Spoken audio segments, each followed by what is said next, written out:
Donc pour faire plus d'analyse, plus de lectures approfondies concernant cette 6e édition de la réunion semestrielle de coordination de l'Union africaine qui se tient au Ghana, j'ai actuellement en ligne de l'International international Madame Farida Choubechi, notre parlementaire, notre écrivaine, notre journaliste.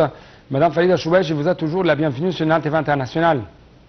Merci et bonsoir à vous et à tous vos téléspectateurs. Merci beaucoup et j'aimerais très rapidement vous donner les paroles, les explications concernant votre vision, votre lecture vis-à-vis de différentes dimensions concernant cette réunion et quand même la priorité de l'Égypte pour arriver à une sorte d'intégration économique de plus en plus efficace sur le terrain et pour arriver à une économie africaine plus résiliente. C'est ça le projet du président Al-Sisi depuis le début. Il a toujours, en tout cas dans tous les domaines, il a toujours favorisé la solution de l'aide, de l'entraide avec les pays. Il n'y a pas de tension, de méchanceté. Il n'y a pas ça du tout. Il est au contraire, il veut toujours qu'on s'entraide entre nous tous et surtout le continent africain, parce que l'histoire de l'Égypte avec le continent africain nous permet de profiter de ça pour attirer tous les pays africains à nos idées. Comme vous avez dit, par exemple, on est contre l'économie non stable et dépourvue de maintien solide dans le domaine du développement, ouais. Et tous les moyens qu'on peut utiliser dans le continent africain. Et le continent africain est plein de promesses et de richesses, si je peux dire, de ressources, mais comment transformer ces ressources en une richesse, il y a beaucoup d'éléments pour arriver à avoir une bonne équation économique, socio-économique, géostratégique pour ça. Permettez-moi de vous poser une question très importante. Comment l'insécurité, l'instabilité qui frappe actuellement le continent africain, notamment à cause de ce qui se passe dans la Corne de l'Afrique, à l'est de l'Afrique, et à cause de sa guerre civile qui frappe le Soudan, et les autres quand même défis géostratégiques, que ce soit au niveau régional ou internationaux, comment tout ça représente des bâtons dans les roues de développement de notre continent africain et comment de telles réunions peuvent vraiment arriver à résoudre ces défis. Justement, c'est pour ça que le Premier ministre s'est déplacé, il a été à Accra et il a eu beaucoup de rencontres et beaucoup de discussions avec des leaders africains, avec des responsables africains. Et c'est le point de vue de notre président depuis le début que plus on essaye de nous éloigner des conflits armés et des conflits intérieurs, et au contraire d'orienter notre force et notre jeunesse et tout ce qu'on peut déployer comme effort pour réaliser une vie meilleure, une autosatisfaction. Et ça, c'est très important, l'autosatisfaction du continent africain, surtout qu'il y a plein de richesses.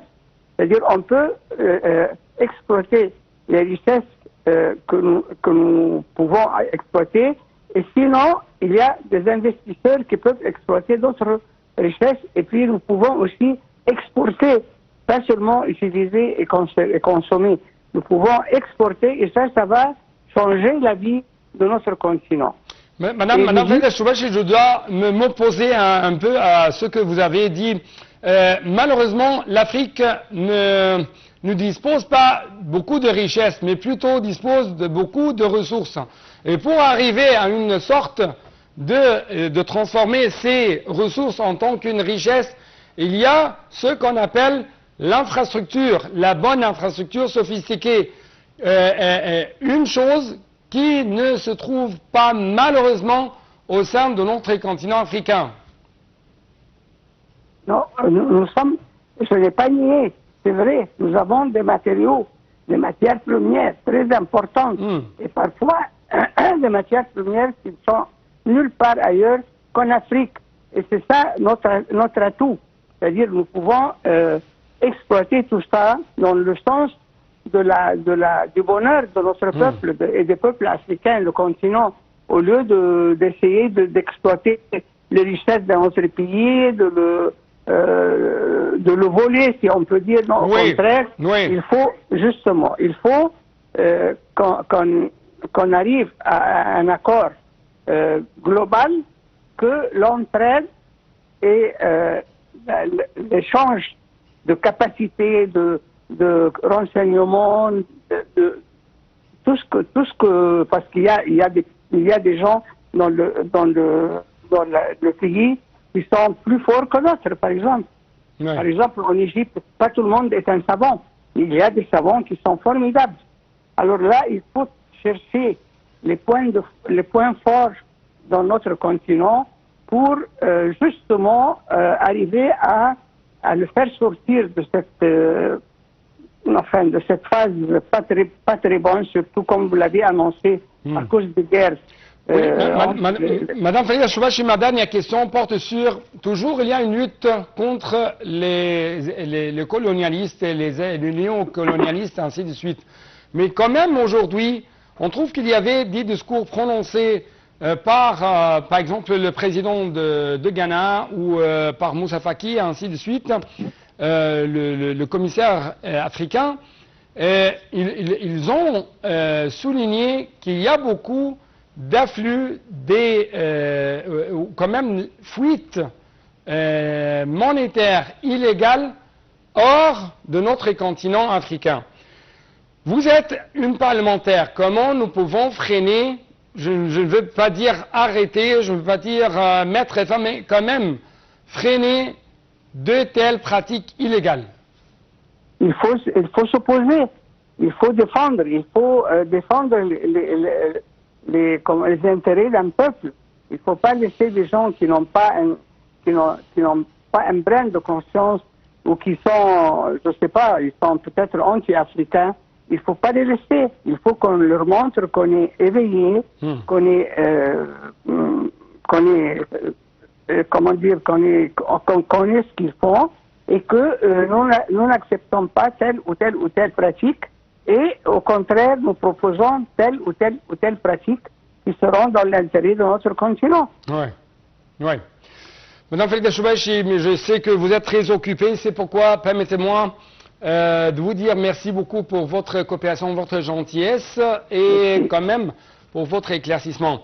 Donc, chers téléspectateurs, très rapidement, je dois vous laisser avec Dalia Karam pour avoir plus d'explications en ce qui concerne les différentes dimensions de cette réunion qui se trouve actuellement à Accra.